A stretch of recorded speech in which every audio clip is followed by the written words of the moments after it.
알고, 보고, 기도하고 주님께 고고고 황중호 베드로 신부입니다. 여러분은 어렸을 때 즐겨했던 놀이가 있으신가요? 저는 학교 다닐 때 소풍을 가면 보물찾기 했던 기억이 납니다. 숨겨져 있는 보물들을 찾으러 숲속을 들어갔던 기억들 생생합니다. 저희가 명동성당의 아름다운 것들, 또 좋은 것들을 여러 차례 살펴봤는데 아마 저희가 또 놓친 것들도 분명히 있을 겁니다. 그래서 오늘 이 시간에는 명동성당에 저희가 놓치고 있는 보물들, 그 보물들을 하나 찾아내도록 하겠습니다. 지난 시간 저희 도움을 주셨던 장근선 신부님 성당 안에서 만나 뵙기로 했거든요. 얼른 들어가 보도록 하겠습니다. 여러분, 가시죠! 저희가 명동성당에서 놓치고 있는 보물 중에 하나가 아마 이 세례대, 성세대인 것 같은데요. 네. 요즘에는 이제 좀 많이 사용하지 않으니까 아마 이렇게 의미를 잘 모르실 수도 있을 것 같아요. 네. 원래는 이게 매 세례 때마다 쓰여야 되는 거죠. 그리고 또 이 세례대를 보면은 지금 돌로 되어 있는데 초기 기록을 보면은 이 명동성당에 지을 때는 목조로 되어 있었다고 합니다. 지금 현재 네. 그 원래 것은 외관으로 옮겨져 있고 이거는 그 후에 돌로 만든 두 번째 세례대입니다. 근데 세례대가 모양을 보면은 팔각형의 형태를 취하고 있어요. 네네. 그래서 그 외국에서도 보면은 세례대나 또는 세례당을 보면 되게 팔각형이 많은데 이 팔각이라는 것은 8이라는 숫자 때문에 그렇습니다. 우리 교회에서는 하느님께서 천지창조를 마치시고 쉬신 날이 7째 날이고 네. 그리고 새로운 시작이 8번째 날이라는 의미에서 세례를 받음으로써 주님의 자녀로 새롭게 출발함을 상징하기 위해서 8이라는 숫자의 형태를 이 세례대에도 적용을 했습니다. 아마 이 영상을 보시는 분들 중에서는 좀 이렇게 연세가 지긋하신 분들 중에는 여기서 이렇게 그 기억이 어렸을 때 기억이 있으신 분들 계시겠어요. 네, 그렇습니다. 네. 네. 지금 그러면은 저희 좀 이렇게 가운데 중앙 제대 쪽으로 한번 좀 갈까요? 이 명동 성당 이렇게 딱 가운데 들어오면은 스테인드 글라스도 사실 되게 웅장하지만 이 나무, 이 난간 이런 조각들이 사실 눈에 아주 이렇게 잘 들어왔었거든요. 우리나라에서 그 좀 많이 볼 수 없는 고딕 스타일의 조각으로 되어 있는 그런 여러 물건들이죠. 네. 네. 지금 그 제대가 이 중앙 제대를 보면 중앙 제대가 사실 아주 의미 있는 제대라고 제가 들었거든요.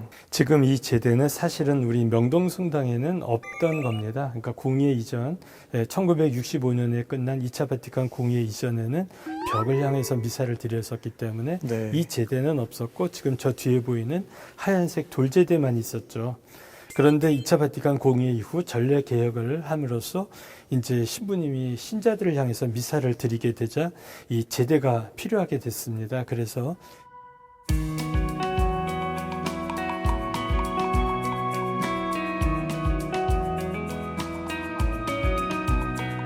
우선 나무로 된 작은 제대가 이 자리에 있었고 그 다음에 이후에 이게 이제 더 크게 이제 만드는 두 번째 제대인데 이 조각이 굉장히 우리에게는 의미가 있는 조각입니다. 네. 원래는 그 뮤텔 주교님 은경축 기념으로 만들었던 강론대, 강대라고도 하고 풀피움이라고 하는 것이 신자 쪽에 저 두 번째 왼쪽으로 두 번째 기둥에 이렇게 나와서 달려 있었습니다. 그걸 철거한 부재로 만든 제대입니다. 사실은 옛날에 마이크가 없던 시절에 사제가 나와갖고 강론과 여러 가지 말씀을 전할 때 사용했던 연설 때 그런 모습의 그 강대라고 하는 것이 있었는데 그걸 장식하던 조각을 그대로 여기에 사용해서 제대를 만들었습니다. 네. 지금 이 강대를 해체해서 이쪽으로 이렇게 옮기는 과정에서 일부가 또 다른 곳에도 가 있잖아요. 이게 이제 그 바닥에서부터 이렇게 그 높이는 그 밑에 지주제 역할이 바로 이 독소되고요. 네. 이 위에 이제 이렇게 종을 거꾸로 해놓은 형태의 네. 이제 사제가 올라가 쓸 수 있는 공간이 만들었고 그 테두리를 장식했던 게 제대고, 네. 그 다음에 사제가 쓰면 이 뒤에 벽을 가리는 그 나무로 된 이제 장식판이 지금 해화동 성당 독서대로 사용하고 있고요. 네. 그 위를 장식했던 닷집이 현재 여기에 이렇게 지금 부착이 되어 있습니다. 네. 그리고 그 계단은 또 계단은 외관, 네. 그러니까 그 이것을 처음 만들었던 해화동 그 성 베네딕토 수도원 순공학교의 뭐랄까요, 후신이라고나 할까요, 계승자인 외관 베네딕토 수도원에서 현재 그 계단 부분은 보관하고 있습니다. 님, 그 아까 말씀하신 중앙 제대가 이제 이쪽에 대리석으로 되어 있는 제대잖아요. 네. 근데 원래 제대는 움직이지 않는 돌로 이렇게 네. 원래 만들어야 되잖아요. 예, 원래 전통적으로는 돌로 된 제대를 우리 교회에서는 만들어 왔습니다. 왜 그러냐면 우리가 성가에도 있듯이 그리스도는 나의 반석. 그래서 주님께서 우리의 단단한 이제 모퉁이돌, 받침돌 뭐 등등 그 다음에 여러 가지를 상징하기 때문에 그랬고요. 그래서 이 제대 상판에는 예수님의 5가지 상처를 상징하는 오상을 네. 여기다가 새기게 되죠. 그래서 지금도 여기 보시면은 네. 십자가가 네 귀퉁이와 가운데에 네. 이렇게 새겨져 있습니다. 그래서 이렇게 그 가운데. 그래서 네. 현재 전에 그 전례 규정에 따라서도요, 돌이 아니고 네. 나무나 다른 재료도 만들 수 있지만 고귀한 재료, 단단한 재료, 품위 있는 재료로 만들도록 되어 있습니다. 그래서 돌이 아닌 경우에는 이 십자가는 의무는 아닙니다. 네. 또 이런 거는 사실 교우분들은 여기를 못 보시니까 이것도 알게 되면은 또 이 제대가 그리스도를 상징하고 그래서 5 상처를 또 이렇게 여러 가지 상징적인 의미들이 이 안에 있구나라는 거를 또 새롭게 보실 것 같아요. 그 성당의 중심이 이제 제대잖아요. 네. 많은 분들이 이제 좀 약간 헷갈려 하시는 것들이 감실이냐. 네, 요즘에 이제 감실도 이제 가운데 모셔져 있고 네. 성체가 항상 늘 모셔져 있으니까 네. 그렇게 생각하시는데 원래는 이 제대가 중심이잖아요. 당연하죠. 왜냐하면 감실은 후대에 생겨진 겁니다. 초세기에는 예수님께서 식탁에 앉으셔서 제자들과 함께 식사를 하셨던 그 최후의 만찬을 재현하면서 미사가 거행됐기 때문에 단순한 형태의 그냥 식탁, 그리고 또 오늘날 우리가 봐도 누구나 이렇게 볼 수 있는 평범한 나무 식탁이었으리라고 추정이 되고요. 네. 그런데 이제 후대에 따라서 신자들이 많아지게 되니까 그 예식에 함께 하지 못하는, 특히 병중에 있는 신자들이 생겨나서 그 병중에 있는 신자들을 위해서 우리가 축성된 성체를 보존할 그런 공간이 필요하게 됐고, 또 그 다음에 이 성체 앞에서 또 사람들이 기도하는 그런 성체 신심을 위해서 감실이라는 것이 후대에 생겼습니다. 그런데 이것이 세월이 흐르면서 점차 제대 위에 안치되다 보니까 신자들이 이제 이 성당의 중심이 감실이라고 잘못 알고들 계시는데, 2차 바티칸 공의 이후 전례 규정에 따르면 현재는 이 중심 축에 감실을 두지 않는 것을 권하고 있고요. 네. 그래서 별도의 그 베드로 대성당처럼 별도의 공간이 있으면 성체 경당을 두든지, 정 안 되면 중심축을 피해서 오른쪽이나 왼쪽에 감실을 두도록 하고 있습니다. 네. 저는 지금 약간 제대 이렇게 하면서 약간 가슴이 좀 뭉클했던 것이, 제가 손 대고 있는 그러니까 꼭 예수님께 이렇게 제가 손을 대고 있는 그런 느낌이 들어가지고 그렇죠. 좀 뭉클했습니다. 예수님이, 그러니까 이 제대는 예수님 자체를 상징하기도 하고, 또 예수님께서 최후의 만찬과 우리에게 당신의 몸과 피를 모두 내놓으셨던 희생 제사 제단을 또 상징하기도 하고요. 네. 그렇기 때문에 우리 신자들의 시선이 모아져야 되는 곳이 감실보다는 제단인 것이 맞죠. 네. 지금 이 제단은 누가 봉헌을 하신 건가요? 그 기록에 의하면 뒤에 그 명패가 있는데요. 네. 프랑스에서 그 귀족 부인 한 분이 봉헌하신 것으로 알려지고 있습니다.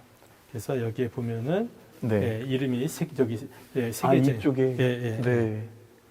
어떻게 보면 우리 초대교회 때 많은 세계 다른 교회의 도움을 많이 받았구나라는 생각이 들어요. 더군다나 이 성당을 지을 때는 우리 신자들의 여력이 이 성당을 지을 만한 여력은 되지 못했었죠. 그래서 아무래도 프랑스 교회와 많은 은인들의 도움이 필요했었습니다. 명동 성당은 바로 그래서 사랑의 결정체 또는 사랑의 어떤 구체적인 모습을 표현해주는 건물이라고 얘기해 되는 것도 바로 같은 의미라고 할 수 있겠죠. 네. 네. 시몬이 이제 닷집에 대해서 좀 설명해 주세요. 네. 닷집이라는 말 자체는 우리나라에서 불교에서 사용되던 용어입니다. 그래서 불교의 장엄이라 그래서 불상을 모셔놓은 불단 위를 여러 가지 조각으로 장엄하게 그 장식했던 것을 닷집이라고 하는데요. 네. 마찬가지로 우리 서방 카톨릭 교회에서도 중요한 부분마다 이런 호화롭게 장식되는 이런 일종의 지붕이죠. 장식 지붕을 놓음으로써 그 위치의 중요성을 드러냈습니다. 그래서 우리 로마의 베드로 대성당을 보면은 중앙제대 위에 이렇게 4개의 기둥이 받치는 호화로운 닷집이 있는 걸 볼 수가 있는데, 마찬가지로 지금 이 강론 때 옛날에 강대 위를 장식하면서 하나님의 말씀이 선포되는 아주 중요한 장소라는 것을 드러내 주었습니다. 이 자리에는 원래 주교자가 있었죠. 네네네. 주교자가 먼저 있었고, 네. 닷집은 원래 저쪽 독서대 강대 쪽에 있던 걸 이제 이쪽으로 이렇게. 옮긴 네. 거군요. 그래서 한동안 우리 김수환 추기경님 때부터 여기를 주교자의 닷집으로 사용됐지만, 네. 우리가 알다시피 그 바란스가 많지 않죠. 자그마한 의자에다가 닷집은 너무 크죠.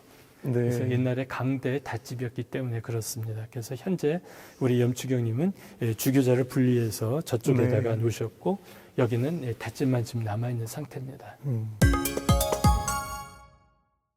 시모님, 제가 그 성당에 들어오면 많은 분들이 궁금해하는 것이 있는데요. 네.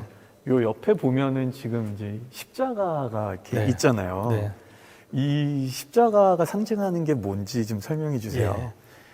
어떤 분은 저거를 뭐 14처를 상징한 거 아니냐라고도 알고 계시는데, 저거는요, 우리 이 기둥에다가 성당의 그 크기에 따라서 4개 또는 12개를 붙이도록 되어 있습니다. 그래서 이 기둥, 교회의 기둥을 상징하고, 그래서 교회에서는 성당을 축성할 때 주교님께서 성당 축성이실 때 바로 저 십자가에다가 도유를 하십니다. 이게 12개가 또 상징하는 게 12사도죠. 있겠죠. 그리고 4개는 그 사복음사가. 사복음사가. 그래서 교회의 기둥이 되시는 분들, 네. 그분들을 상징을 했고, 우리가 몰랐었던 것들을 또 이렇게 새롭게 보게 되는데요. 명동성당에 그냥 이렇게 와서 그냥 단순히 이거 너무 아름답고 멋있다 이게 아니고, 그 안에 담겨져 있는 의미들을 생각하면 이렇게 가만히 앉아만 있어도 절로 기도가 되고, 그렇죠. 네, 신심이 이렇게 우리 신앙 선조들의 어떤 그런 뜨거운 열정이 우리 마음을 이렇게 좀 불타오르게 하는 것 같습니다. 맞습니다. 주님, 오늘 좋은 말씀 너무너무 감사합니다. 감사합니다. 감사합니다. 감사합니다.